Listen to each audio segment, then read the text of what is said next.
Señores, cuando se trata de los temas migratorios, equivocadamente, en muchas partes del mundo, se los trata como un problema. Así, en España, en Estados Unidos y otros países, se trata el problema de los migrantes, como si se tratase de un mal que hay que solucionar o extirpar. Miles y miles de ciudadanos del mundo cruzan las fronteras todos los días en busca de un futuro promisorio para sus familias. Así, entre la frontera entre México y Estados Unidos, todos los días, miles y miles de hombres y mujeres sufren y a veces mueren de sed cruzando el desierto o perseguidos por la guardia fronteriza.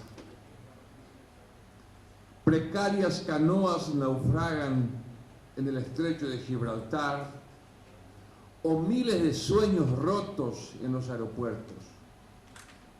Todos estos seres humanos, al igual que cada uno de nosotros, luchan en busca del genuino deseo de un futuro mejor para los suyos. Pero lo que nunca se dice, lo que es importante siempre recordar, es que también, con esa búsqueda de un futuro mejor, miles y miles de seres humanos contribuyen de manera importantísima en el desarrollo económico y social de los pueblos que los acogen y tienen mucho que ver con la prosperidad económica de la cual, de manera circunstancial, gozan en ese momento de la historia. Esta es una realidad que a todas luces se evidencia en nuestro análisis respecto a la migración. Sin embargo, todavía es resistida por algunos sectores que se niegan a entender el mundo como un solo gran pueblo de seres humanos y no como la coyuntura política que son los países y sus fronteras. El mundo exige un nuevo entendimiento de las cuestiones migratorias. El mundo debe comprender que la humanidad vive en constante movimiento y que avanzamos en ese dinamismo hacia la concepción de los espacios territoriales, no como parcelas, sino más bien como espacio de convergencia multicultural y libre. Se habla mucho del mundo libre o de la libertad de circulación, mas el mundo debe comprender que la libertad es incompleta y hasta absurda cuando es solo para el dinero y las mercancías. La libre circulación nunca será tal mientras relegue al ser humano a esa condición casi inmoral que lo transforma en un delincuente. Una condición absurda que transforma en delito el legítimo derecho de los hombres y mujeres de ser felices cuando, como y donde quieran. El mundo exige un nuevo entendimiento de las cuestiones migratorias. El ser humano es el principal actor de las relaciones internacionales y es en función a él que deben construirse las políticas de relacionamiento entre los países. Es pensando en el ser humano que deben convocarse los congresos y cumbres de presidentes. Es pensando en el ser humano que deben firmarse los tratados y acuerdos entre países. Es pensando en el ser humano que debe realizarse el trabajo de los consulados y embajadas de nuestros servicios en el exterior.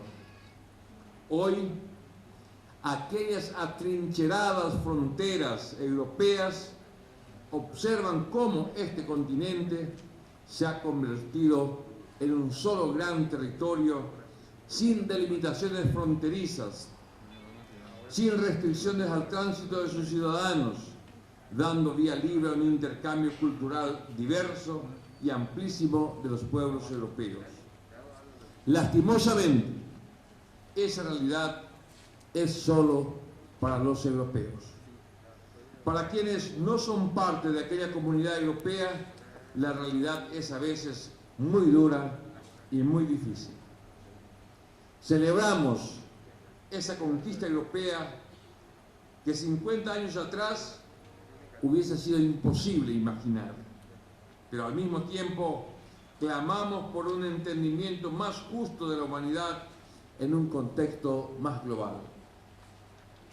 Así como cuando el dolor de la guerra expulsó al exilio a millones de europeos y estas costas del mundo abrieron sus brazos para ofrecerle toda su riqueza y cobija, así también Europa hoy debe reconocer que el dolor de un pueblo que sufre